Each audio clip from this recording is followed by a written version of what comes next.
Imagine having a job where you could mock the king to his face, tell dirty jokes at royal banquets, and get away with criticizing the most powerful people in the kingdom. Welcome to the extraordinary world of the medieval court jester, perhaps history's most dangerous comedian.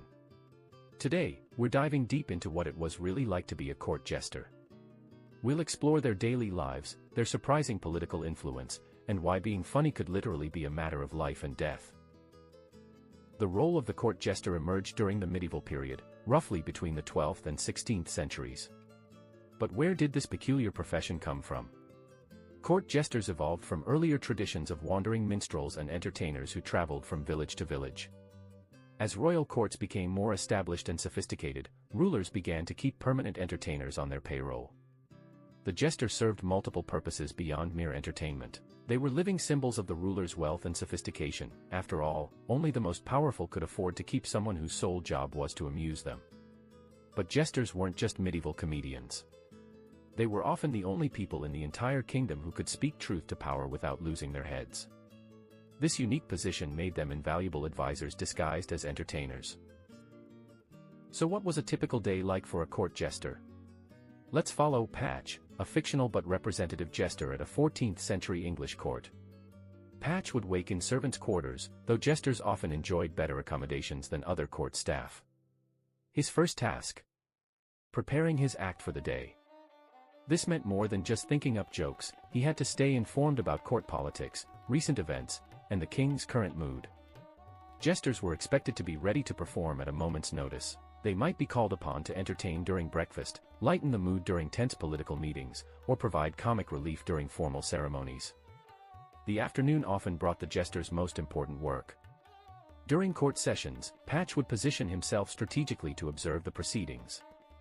He'd watch for opportunities to interject with humor that could defuse tension or subtly guide the king's decisions.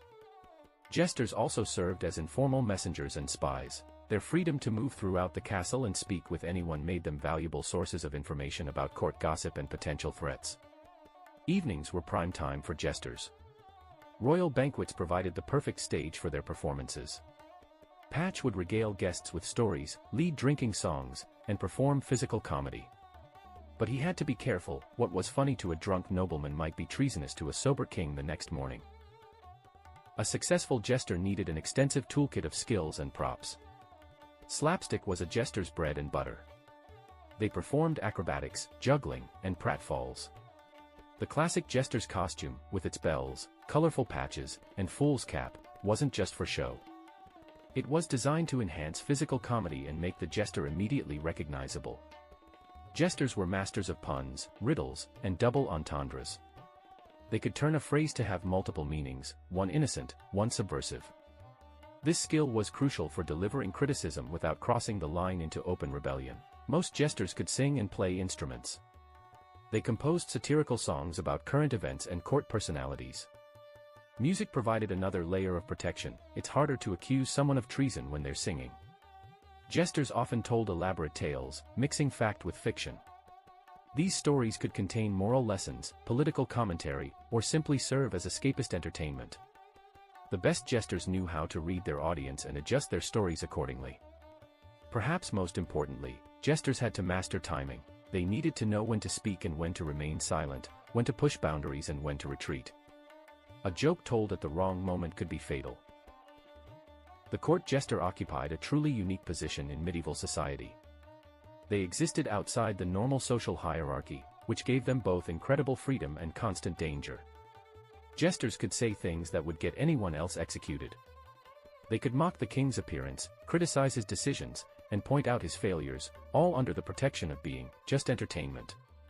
This freedom came with the understanding that jesters spoke as fools, not as serious political commentators. This concept, known as fool's privilege, was both a blessing and a curse. While it protected jesters from punishment for their words, it also meant they were never taken completely seriously. A jester might offer brilliant political advice, but it could be dismissed as mere foolishness. Interestingly, being a jester was one of the few ways for a person of humble origins to gain access to the highest levels of society. Many jesters came from peasant backgrounds but found themselves dining with kings and nobles. Despite their prominence, jesters often lived isolated lives. They couldn't form genuine friendships with nobles, who might see them as servants, or with other servants, who might view them as traitors to their class. Many jesters struggled with the loneliness of their unique position. Being a court jester was far from safe. The line between acceptable humor and dangerous criticism was constantly shifting, and jesters had to navigate these treacherous waters daily. History is full of examples of jesters who pushed too far. Some were executed, others banished, and many simply disappeared. The protection of fools' privilege was never absolute, it depended entirely on the ruler's mood and sense of humor. Jesters often found themselves unwittingly caught up in court conspiracies. Their access to information and their ability to influence the king made them valuable assets to various factions. But choosing the wrong side could be fatal. Jesters often knew uncomfortable truths about the court: corruption, incompetence, and cruelty. They faced the moral dilemma of whether to speak out, risking their lives, or remain silent, betraying their role as truth-tellers. Competition among jesters could be fierce. A new jester might try to eliminate established ones by framing them for sedition or simply by being funnier. The court only had room for so many fools.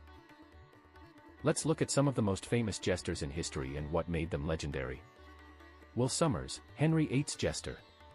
Perhaps the most famous English jester, Will Sommers served Henry VIII for over 20 years. He was known for his sharp wit and his ability to influence the king's decisions through humor. Sommers survived all of Henry's wives and remained in favor until the king's death. Tribolet, Louis XI and Louis XII's jester.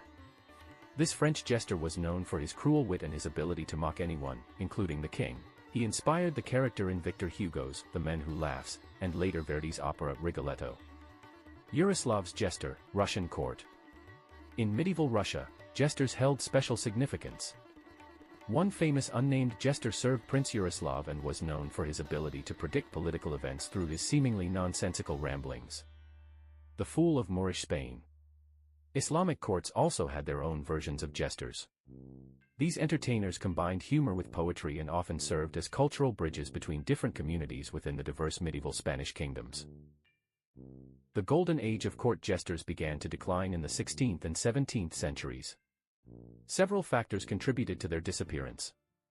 As monarchies became more centralized and formal, there was less tolerance for the chaos and unpredictability that jesters represented. Professional diplomats and advisors replaced the informal counsel that jesters provided. The printing press meant that satirical criticism could spread beyond the royal court. Pamphlets and books began to serve some of the same functions as jesters, but without the personal risk. The Protestant Reformation and Catholic Counter-Reformation brought more serious, moralistic attitudes to many courts. The frivolous nature of jesters clashed with these new religious sensibilities. As theater and other forms of entertainment became more sophisticated, the amateur performances of court jesters seemed outdated. Professional actors and musicians could provide better entertainment without the political complications. The life of a court jester was a fascinating paradox. They were both powerful and powerless, respected and ridiculed, essential and expendable. They served as medieval society's pressure valve, allowing criticism and dissent to be expressed safely through humor. Today, we can see echoes of the court jester in political satirists, comedians, and social commentators who use humor to critique power. Like their medieval predecessors, they walk a fine line between entertainment and subversion, reminding us that sometimes the most important truths are best delivered with a laugh. The next time you watch a comedian roast a politician or see a satirist skewer the powerful, remember the court jesters who pioneered this dangerous art form. They proved that sometimes the fool is the wisest person in the room. What do you think? Are modern comedians and satirists the spiritual successors to medieval court jesters? Let me know in the comments below, and don't forget to subscribe for more fascinating glimpses into history's most unusual professions.